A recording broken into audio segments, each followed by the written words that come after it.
Here's an experiment for you. Take passionate experts in human resource technology. Invite cross-industry experts from inside and outside HR. Mix in what's happening in people analytics today. Give them the technology to connect. Hit record. Pour their discussions into a beaker. Mix thoroughly. And voila, you get the HR Data Labs podcast, where we explore the impact of data and analytics to your business. We may get passionate and even irreverent, but count on each episode challenging and enhancing your understanding of the way people data can be used to solve real-world problems. Now, here's your host, David Turetsky. Hello and welcome to the HR Data Labs podcast. I'm your host, David Turetsky. Like always, I try and find the most brilliant people in the world of HR, data, analytics, process, and technology to talk to you about what's going on today. We are still and wonderfully at the HR Technology Conference in beautiful Las Vegas, Nevada. I'm talking with one of my best friends in the world of business, Bennett Sung, who is the head of marketing for Humanly.io. Bennett, welcome to the program. Thank you so much, David. Appreciate it. Looking forward to this little conversation about what we've seen this past year and what's coming down the pipeline. And we will get to your topic in a second, but the first thing that we have to do is tell me a little bit about yourself, about what you've been doing, and Sure. Then we'll get to the one fun thing no one knows about Bennett. Oh, but first, nice. Tell us where you are, what you're doing, Yes. and how you're doing. I'm with a company called Humanly.io. We are a conversational hiring experience platform. We have unified the automation of conversations, also known as chatbots, with this new kind of pillar of conversational AI, really focused around intelligence gathering, which is done through voice translation. So think about sitting in a virtual interview and now being able to have that transcribed and analyzed so that we can start understanding what's happening inside the interviews, what's being talked about. Right. So it's the real deal that's going on. The real deal. Like it's like literally my headline for the page, unlock reality. Because let's first fix this interview data gap. That really is what we're on a mission to do. And it really is bringing together and really surfacing the importance of conversations. Right? It's actually a new data source for so many folks to be able to take advantage of. We see it a lot in sales and marketing already. So it's a lost art form. It is a lost art form. Conversations. I mean, I never thought about, dissecting my conversation after a meeting and saying, oh, I could have slowed down or I could have not interrupted as much and such. So very interesting new technology that Humanly is bringing to the table. So outstanding. Yeah. So tell me one fun thing that no one knows about Bennett Sung. Okay. Well, since this is a podcast, you may not know that I change my hair color every 3 months. Well, because I already gave you my last major fun fact, and that was me passing out from dissecting a pregnant cow when I was a pre-vet. That's right. Right? So I really you asked that, you just said, how am I going to top that? Well, since this is another group. Oh, my Lord. I remember that one. Podcast, so my current color is a combination of purple, metallic, pink, along with seafoam green. Yeah. It is kind of this new trendy color palette. Yeah. Before that was bright purple, yellow, and orange. And before that was, as the Harry Styles song, Watermelon. There we go. It was a watermelon palette. So, yeah. And by the way, Bennett is so put together and his hair is like pristine that the color just complements him perfectly. Yeah, and then when you're at a conference, you got to find. Instead of me having a booth, I'm just going to be a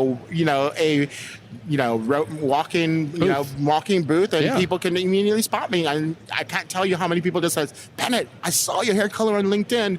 Now I need to meet you in person. So it's working. But he's also got the personality that you can walk up to Bennett and talk to him about virtually anything. Yeah. But the beautiful part about us talking to Bennett now is we're going to learn so much about the world of applicant tracking and recruiting because Bennett is the person. And so let's have a conversation about 2022, 2023, and what we learned.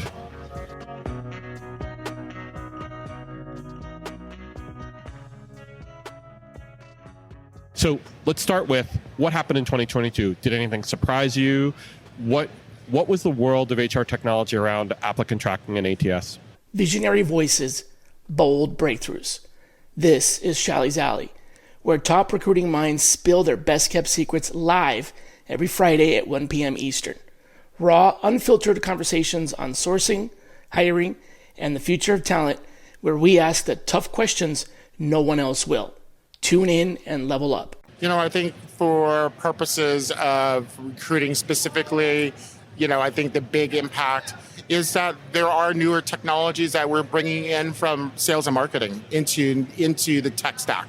So as I mentioned, this whole notion of being this, as my friend Katrina Collier will call it, the flight recorder, because it's this technology that listens in on conversations, right? And I think that is what we see coming into it, because we see so much success coming out of the sales and marketing arena that really is applicable. And as we start to think about and try to be more data-driven as a profession, it's hard to be data-driven when you have a pretty significant data gap called the interview. Yeah. Right? Or such. So any of these virtual conversations that folks are having around the water cooler or in more formalized structures now can be captured and transcribed and analyzed so that we truly are beginning to understand the insights. But what really surprised me and what it's really intended to do is, everybody talks about, it's the efficiency side of things. I said, well, here's the interesting side of where I feel, this is also going to take us moving forward, is that it's about changing behavior. Mm-hmm. We haven't seen technologies yet in the realm of changing behavior, helping measure and change behavior. Right. Behavior change is so challenging because unless you're aware of it, unless somebody tells you about it. Right. Well, and in the interview process, there's no formal report out at the end. It's not like you're taking formal, some ask for formal notes. Sure. But realistically, and a hiring manager and the interviewee, they're just going to sit there and they're going to talk. Yeah. No one's going to be writing notes. No one's stopping the conversation and go, wait a minute, that's great. I want to write that down. Right. So what you're doing is you're learning by listening, and you're parsing the interplay between the two. Yes. To not only be able to give notes on the meeting. Yep. Obvious. But also to be able to learn from the interaction. Yes. And let me ask you the stupid question, because this probably is what people are thinking right now. What are we learning about the interviewee and the interviewer from that listening? There's so many different things that can actually be measured now with this type of technology. So I think very basic fundamental things, how fast you talk. You don't really know who's on the other side of as a candidate or the interviewee. Do they have specific, are they not able to comprehend specific, speeds of talk? Right. Like, for example, if English is your second language. Exactly, for you, if you're accustomed to speaking 150 words a minute, like I am, all day long. After coffee, right? And that's without coffee. With coffee, it's probably 200. But, think about, you don't know English is a second language. So, it's good for everybody that we're all learning to speak a little slower. We're also learning to not interrupt each other so much. Right. And I think what's most interesting is as we start to look at the aggregation of data across interviews in organizations, and we slice it by diversity filters. Right. This is where the eyes open up. Yeah. This is where people realize, because unless you do this analysis, you don't really know, are you treating female applicants the same way as you're treating male applicants? And we were already seeing very interesting signals from our customers that, sometimes these female engineering candidates are getting 12 minutes less interview time. And then we have to go back and say, what's happening? Are you interrupting too much? Did you even start the interview on time? Did you even and such? So there's all these behaviors. Right. And what questions differently are you asking the female engineer versus the male? That is. How are you testing for their proficiency? Or are you just basically saying, well, the guy's got to know it, and the female. And there's a ton of other types of biases, right? So when you think about if I was in Boston, we'd be talking about Boston Red Sox all day, right? So there's a proximity bias. And so how much time do you talk about the Boston Red Sox versus attributing, give time to questions and answers from the applicants? Let me ask you a different question about bias, because obviously there's been a lot of press around not just talking about LGBTQ and other types of bias that might be there, but also there's also for mental ability, right? Or for physical abilities, and being able to overcome the bias that people might have, or of people that not only look different and present themselves differently, but also are differently because they may be on the spectrum and they don't answer questions like we do. Right. And we meaning the people who don't know that they're yet on the spectrum. Right. Yeah. I mean, I think there's a lot of, if you happen to know some things about the candidate ahead of time, then there are certain things you can practice for, right? So what we do know is for those that are on the spectrum, small talk, do not. Right. There's no small talk. No engagement. No engagement. You give them, you also pause a lot after your questions. Give them time to process and let them answer, right? Because they're processing in a very different way. Probably a good thing to do anyways. We all need that, right? I need that all day long. It's like, if I could just pause before I type on even a social post, I think it would be better for all the world. Everybody. But anyway. But yeah, I mean, so those are the things, like those are the different characteristics that we'll now be able to, be able to listen and observe and bring awareness to, because when you think about DEI strategy, and it is a strategy, not a product, folks. Right. It's like, how do I show progress? Like, how am I going to, with so much investment being made on diversity training or interview certification training, are these interviewers getting better? Right. But that's an interesting question.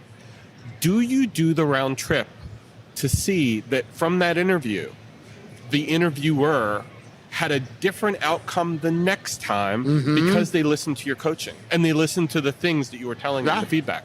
I mean, I think we're just starting to explore how effective the coaching can be, and whether or not they take it seriously, right? I think, for those companies that have prioritized certifications for interviewers, right, or they're looking to better create a more spot on like interview scorecard, so they can start using this data to really understand, like, are these questions and and such going to be really predictive of a good success. We're not here to help you make recommendations about the candidate at the end of the interview. We're here to really focus on the interview experience itself and making sure that the interviewer and interviewee are treated consistently and fairly. Right.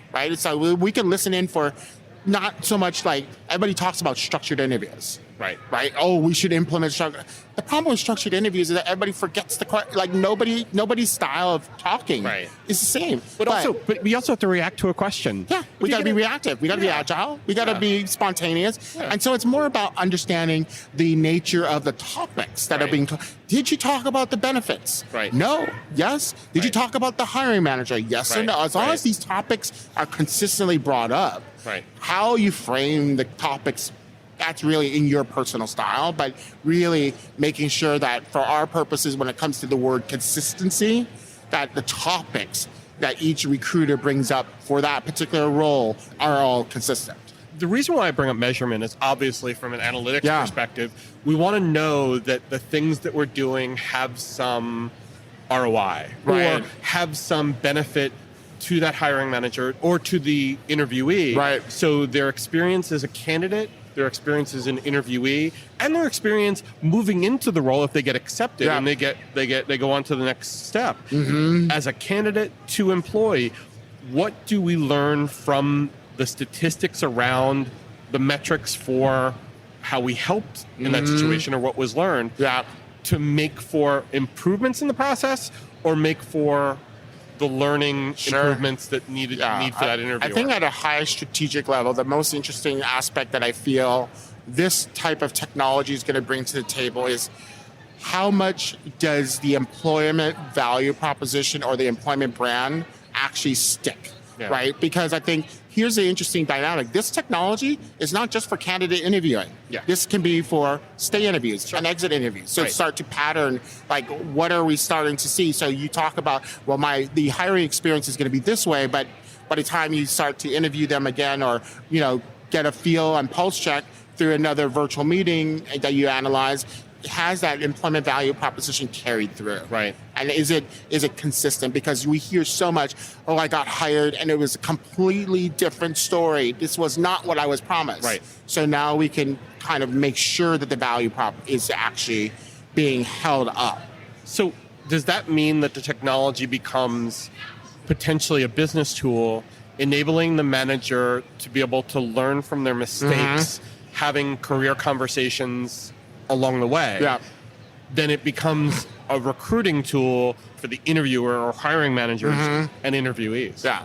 So, I mean, for interviewees, we've actually done series of mock interviews for customers. So those companies that value the candidate experience and they want to see these individuals succeed, right, especially for when they dissected their data to see that specific representations have not succeeded through the hiring process, we can now go back and coach them. Like, and let them know if you don't, you need to speak more in less in first person. We need for you to be more empathetic, which means you need to ask more questions, right? So candidates can leave with a lot of insights in terms of like how do they better themselves in an interview experience, and that is as equally as viable and important as coaching the interviewer and the hiring manager to make sure that they're behaving properly and that they're asking the right questions and such. So I think think about it as a coaching tool. It really is now. It's this new category of HR technology.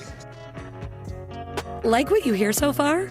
Make sure you never miss a show by clicking subscribe.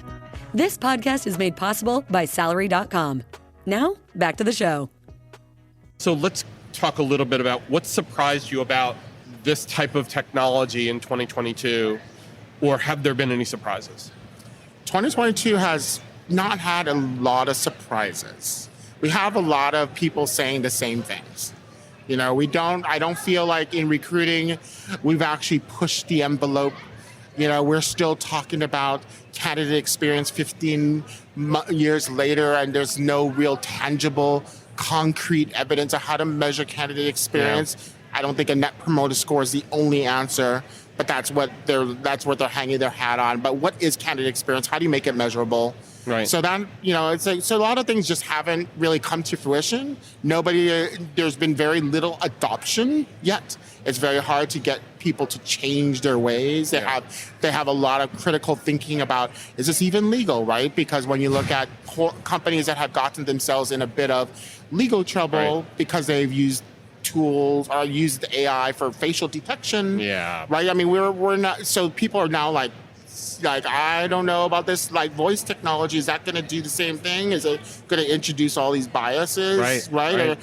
And then they say, is this even legal? I says, great question, all great questions, all formidable questions. In fact, the great news is that so much of this type of technology has been proven out in other industries, whether it's law enforcement, marketing, sales, right? And so, I mean, I think, so overall, I haven't seen a ton of surprises. What I'm hoping for is that we continue down the pathway of strengthening specific areas of the recruiting framework and foundation.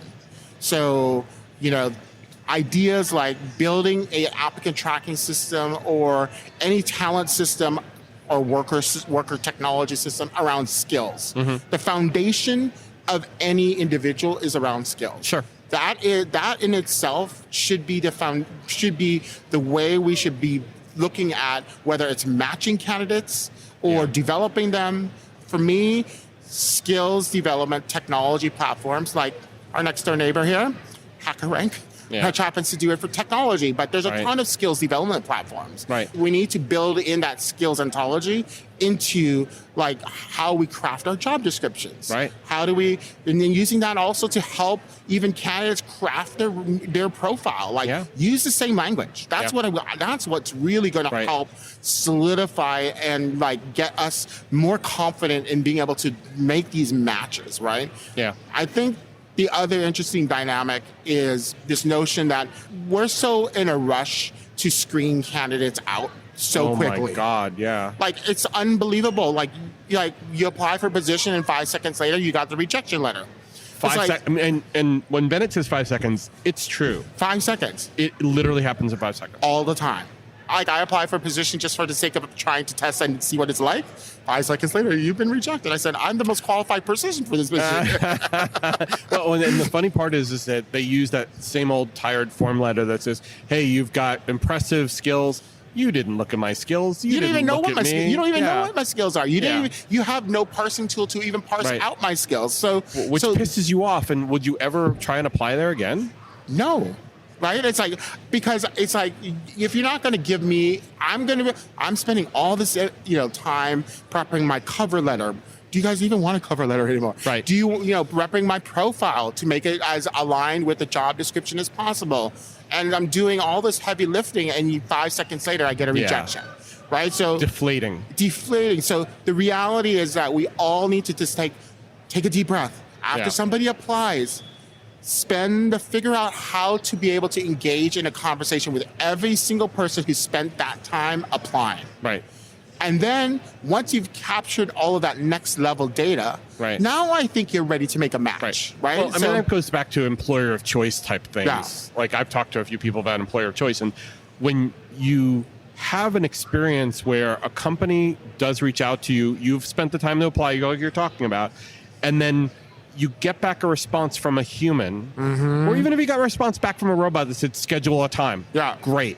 Schedule a time. You spend 15 minutes with them. They talk to you about the job. You talk to them about what your background is for 15 minutes. Okay, you know what? You sound great. We're going to put you on to the next level. Or, I'm sorry, I don't really see you in this job. But, hey, could we put you into our mailing list so that if another job comes up that I think you might be better for, and we have some other jobs that have the skills that you might be better for, I'll put you in that list. Yeah. What's interesting about that is like everybody talks about this whole rediscovery of candidates from your database for other roles. My question is, do you even have enough roles to cover all the skills that these candidates have? It's like, really, are we like, probably does that sound like it just feels like a dream world where, I'm just going to introduce you to a new role. I said, if I saw that there was another role for me, I would have applied for that one myself as well. And so it's like, do you even have enough roles to cover the bases, or are you considering maybe thinking about transfer? Are you willing to be open-minded and think about transferable skills?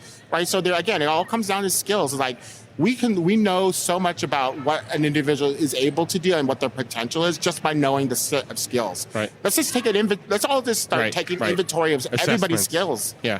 And whether it's through an assessment or self-disclosure, just tell me that you have like all these skill sets, and then we can start building this anthology to figure out how to build job descriptions and also build the right matching engine, right? Absolutely. So, those are the things I'm looking forward to in 2022. It's like, continue to focus on 2023. Oh, well, so that was your 2023 prediction. Oh, yeah. Hey, are you listening to this and thinking to yourself, man, I wish I could talk to David about this? Well, you're in luck. We have a special offer for listeners of the HR Data Labs podcast. A free half-hour call with me about any of the topics we cover on the podcast or whatever is on your mind.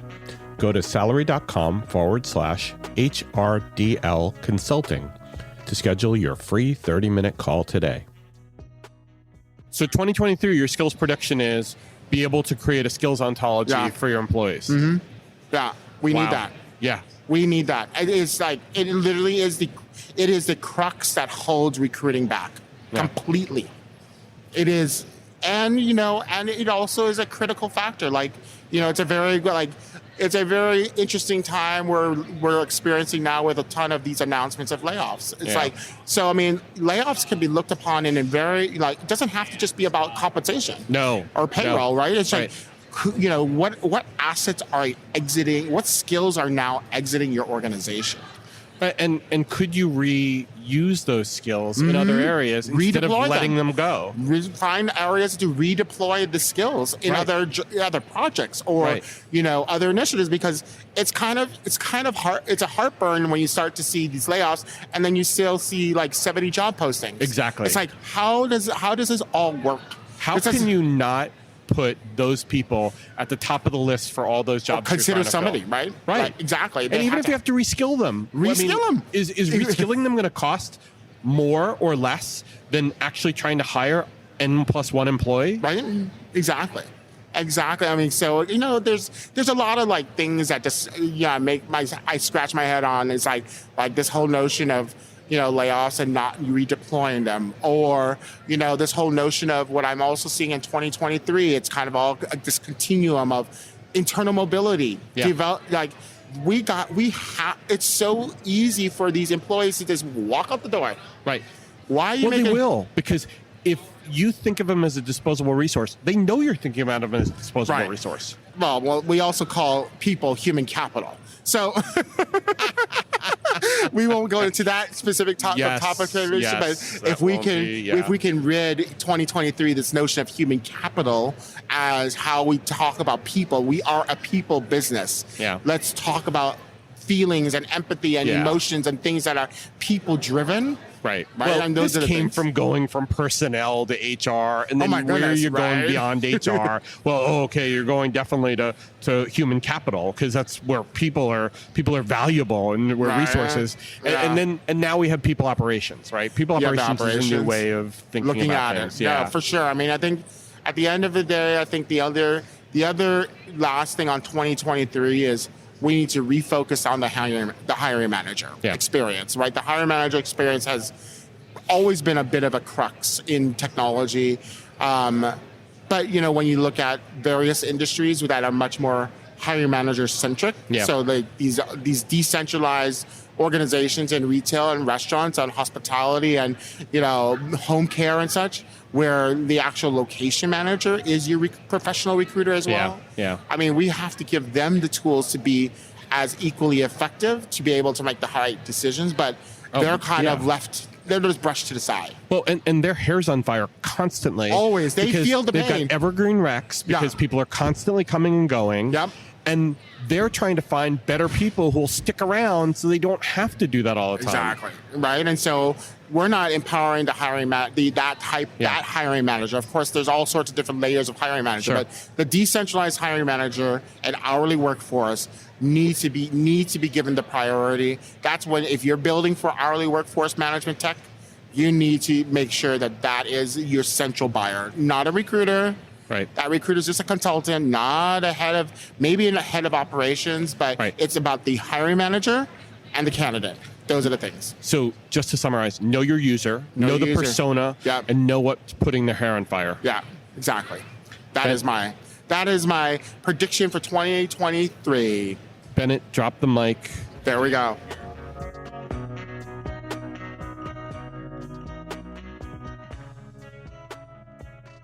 As always, you're awesome. Thank you so much for being on the podcast.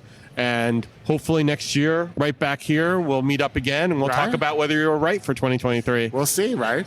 We always wonder about the 2023, the predictions. I'm glad we're doing predictions now in September. Yeah, exactly. 2023 is only a few months away, dude. Usually I see predictions coming in like late December. So is that a little late? Yeah. Or we should not be talking about 2024 already? Yeah, exactly. Well, and that's actually a really good idea. Well, if you have 5 seconds, what's your 2024 prediction then? 2024 prediction? Wow. Hey, listen, you brought it up, dude. I know. I'm going to try to answer this one for sure. I mean, 2024 is when we're going to see real data integration. Wow. We need to see the real data integration. It's absurd to look under the hood and see all of this data in silos. We've all done a pretty good job on integrating user interfaces. Yeah. But it's duct tape and baling wire underneath that. Yeah. It's unbelievable. Yeah. And it's go back and focus on design thinking, making sure you've fixed your process. I know there's a lot of cool technology out there, but just don't invest in it because it's cool. Invest in it because it makes sense in your current existing workflow. Make sure that the data is integrated, not just the user experience. So I think real data integration is my 2024. Love it. Okay. Bennett Sung, thank you very much. You're welcome. And we'll speak to you in 2024. Or 2023, actually. End of 2023, 1 year from now. Thank you so much, Bennett. That was the HR Data Labs podcast. If you liked the episode, please subscribe. And if you know anyone that might like to hear it, please send it their way. Thank you for joining us this week, and stay tuned for our next episode. Stay safe.